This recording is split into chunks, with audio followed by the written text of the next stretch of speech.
I wanted to go like, ah, and all that, but after that episode, it was just kind of like,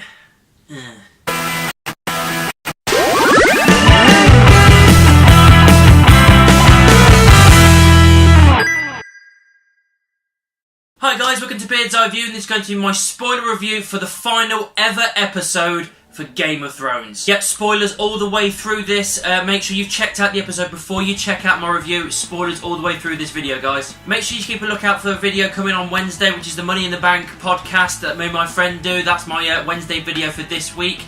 Make sure you also give me a thumbs up, comment down below, subscribe, and ring the bell to be notified when I do any videos. Make sure you check the star rating that I'll be doing at the end of this video. It will be for this season, but then I'll also be doing a star rating for Game of Thrones as a whole, so keep a lookout for that as well. I really don't know what to think about this episode.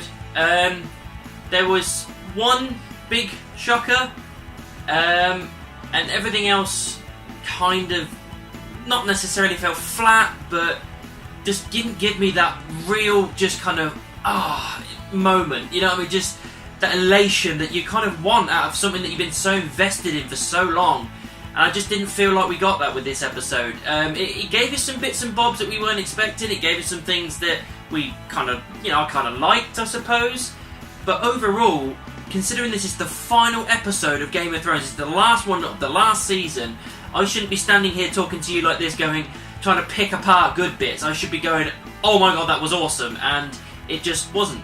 Tyrion being in prison because he betrayed Daenerys, he throws his Hand of the Queen thing on the floor, he gets imprisoned, he ends up having a chat with Jon about the whole thing, and that you know what you have to do is right, blah blah blah, and Jon's so stubborn, he's just like, no, he's my queen, blah blah blah. And it just kind of be left at that, and then it transitions into the next scene. The big shock that we had was Dany's death. I assumed that Dany was probably going to die, but the shocking thing was how it happened. I did not expect Jon to be the one to do it, I really didn't. I always thought it was going to be Arya. I think I mentioned it to a fellow YouTuber, Fatal J, check him down, link below. And I didn't expect that, and it was shocking, and then it was the bit after that was just equally shocking. Drogon coming up, you think that's it, Jon's going to get killed as well. Then Drogon just burns the throne to a crisp and picks up Dany and off he flies. Doesn't kill Jon. He looked angry, he looked pissed off, but he didn't kill him. He burns the throne and off he fucks. I don't know whether we're kind of pushing forward that Drogon's a little bit more intelligent than we're kind of led to believe. So, it was a shocking death enough the way it happened, but then after that, it just kind of all kind of went meh. The weird thing about the whole Daenerys thing is, it just fast forwards a couple of weeks, a few weeks over after she's died. So we don't get any like reactions of Grey Worm or anybody else realising that she's dead and Drogon's buggered off. We don't get any of those reactions, none of it. And that is a little bit, again, it's showing that it's rushed, and I don't like that. I wanted to give it the time. I wanted to see what Grey Worm was like when he finds out the news, as I did with other characters. And then Jon getting in prison because of that, it just happened off screen, and it's showing that it's rushed. One thing I did quite like was the whole thing they did with Bran. Everybody was sitting out in the open kind of auditorium thing and discussing what they should do now, who should be king, who should be queen, and Tyrion makes a really good argument that it shouldn't be heirs and sons and daughters that take on the throne one after the other, it should be elected, which is kind of like, instead of having a king and queen, it's like having a prime minister or a president, so that kind of makes sense. And he goes for Bran. Bran's the one he wants to pick, Bran the Broken. Everyone says aye, except Sansa just kind of says no, I want to remain in the north as a free country, so it ends up becoming the Six Kingdoms, and everyone votes for Bran. Bran is now the king of the Six Kingdoms, guard of the realm, and I liked it. I did like it because it wasn't expected. I didn't think he'd be the one sitting on the throne at the end. Well, he didn't sit on the throne. Throne's fucking gone. But being at the top at the end. But it kind of makes sense because he can see everything, past, present, future. So he can be an honest, just, and decent person. So there's no trickery with him, so you can't. It is the right thing to do to have everybody at peace. It makes absolute sense. One thing we don't get, and it annoyed the hell out of me, any closure with the Night King. None at all. I thought we'd get something to do with the Night King and Bran, and a reason and rhyme for why the Night King did what he did throughout all these seasons. But no, he was just a big bad, didn't have a rhyme or reason, and he ended up getting killed by Arya. It doesn't seem like a character that George R. R. Martin would write. It doesn't make sense. He writes such rich and interesting characters with good and bad points all over, and you know and understand why they do what they do. But then just to have a big bad without any rhyme or reason like the Night King just doesn't seem like good writing. It just seems too just meh, and that annoys me that we didn't get that closure. Jon Enter going back to the Night's Watch. Oh, it sucks. So the person that is meant to be on the throne doesn't go on the throne. Fine, you know, that's fine. Like I said, I think that, like I say, it makes more sense for Bran to be on the throne in the case of it's just good for everybody because you can see everything. But it just, you expected Jon to be on the throne, and maybe that's just like a curveball, I suppose. But him going back to the Night's Watch, that just sucked. He says goodbye to everybody, and it's a touching moment with him saying goodbye to everyone. Arya says that she's buggering off to the other side of the world where the maps stop. That makes sense for her character, I think. Because she wants to be her own woman, she wants to have her own destiny, and going somewhere where no one has ever gone before makes sense for her.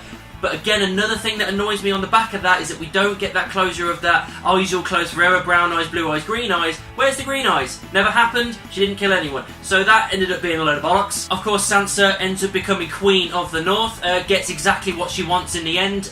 Yeah, makes sense for her character. I suppose that's one of the ones that comes full circle and makes you think, yeah, there's not really much more we can do with that character, that makes sense. So yeah, that's rounded off as good as you can get. One nice thing I really did like with Brienne that kind of rounded her off quite nicely was how she did with the book with Jaime. She wrote all the extra stuff that he went through with her and all the things that he did, the good things, and then died protecting his queen. That whole thing she wrote into that book, great, really love that. The final moments with some of our other characters like Tyrion, Bronn and Sam, and a few others as well, Bran briefly as well, Podrick, Brienne, all these guys sitting around a table discussing what to do with the realm, what to fix, what not to fix, blah blah blah, and all this kind of stuff, and that is kind of how it happens. They kind of debating back and forth as the camera pulls away, and that's the last we see of those lot. And yeah, it's fine. It's fine. I don't know. I thought I'd have a little bit more with these characters. The little kind of meta thing, the Song of Ice and Fire book that they said they've written, and Sam said, "Oh, I helped with the title." It's a little bit meta because of the whole thing going on that Sam is George R. R. Martin in this world, because it just, a lot of people are spreading like rumours and theories that that's the case, and that kind of gives a little tidbit to that maybe being the case. So yeah, that was playful and it was fine. The quick thing about Bran saying, they were talking about the Drogon, where could he be and everything, and he said, "Oh, I'll try and find him." So he's going to try and wag into Drogon to try and find him. But again, with it being the end of Game of Thrones, what does it matter? The final moments are kind of given to Arya, Sansa and Jon, doing exactly what I've outlined before. Arya's going to the edge of the map, Sansa becomes Queen of the North, and then Jon returns to the North with Tormund, gets that little moment with Ghost as well, which I really liked, and then they go out into the wilderness. And that is how it ends. It ends with them going out to the wilderness, the massive Game of Thrones like theme going over the top, and just panning away, and it was fine. But it still leaves a lot of things open. It has kind of a little tidbits of cliffhanger endings, and for something that we've been really invested in for so long, I wanted a closure. I wanted a stamp on that book and done. And I don't feel like we got that with this episode, and we should have. The whole thing with this episode, and indeed the entire season, is we needed full-on closure with these characters, or for the most part, for the most characters, we needed closure and done and dusted, and I just didn't feel like we really got that. We should have had two bookends to this entire thing, and I feel like we've been having a lot of things being left open to interpretation or left open to potentially go back to more. I don't know why, because George R. R. Martin still hasn't finished the books yet, and I don't think he's going to get time to write a load more books to add on top of that. So unless that he's given them the okay to just do their own thing and do some more series, but I don't want that. I don't want them to just go off on their own tangent. I want them to, as close as they possibly can, follow the books, because that's the point of this. And I don't know, just there's things left open and I don't like it. What's going to happen to Jon when he's out in the North? What's going to happen with Sansa being Queen of the North? What's going to happen to Arya going to the edge of the map? How is Bran going to rule? Where the hell is Drogon and Daenerys' body? You just don't get any of these closure bits. It's just there's a lot of questions, and there shouldn't be at the end of a season. Shouldn't be at the end of this entire thing. And it's just a little bit disappointing, I think, considering how much time myself and everybody else has invested into this Game of Thrones. It's been an absolute world beater, this TV series, and I just feel like we've ended on a bum note. They didn't stick the landing. Star rating for the season. I think it's just It did feel rushed. Don't get me wrong, there were some great moments. Episode 3 was definitely the strongest point of this entire season. It was absolutely incredible. One of the best things ever put to screen, absolutely. But after that, it kind of started to tail off a little bit. It never really stuck the landing. It is really a shame of that. Things were definitely rushed. We could have gone with a full 10 episodes, if not a couple of seasons instead of one. So I think for this season, I can only really give it, I think, a high 3 stars. Game of Thrones as a whole.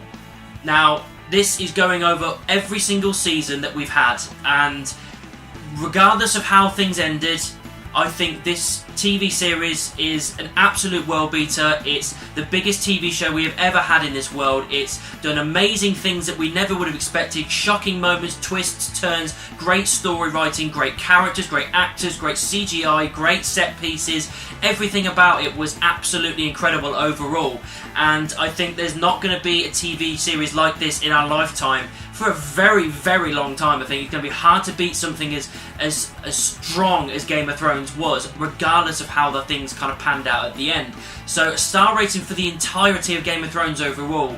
I think I can't give it my highest rating, but just below, I think I'm going to give it a low 5 stars. So that's what I thought of the last episode of Game of Thrones. What did you think about it? Let me know down in the comments. Make sure you subscribe and ring the bell. If you want to find me on social media, check all of these. All links are in the description. And I'll see you soon.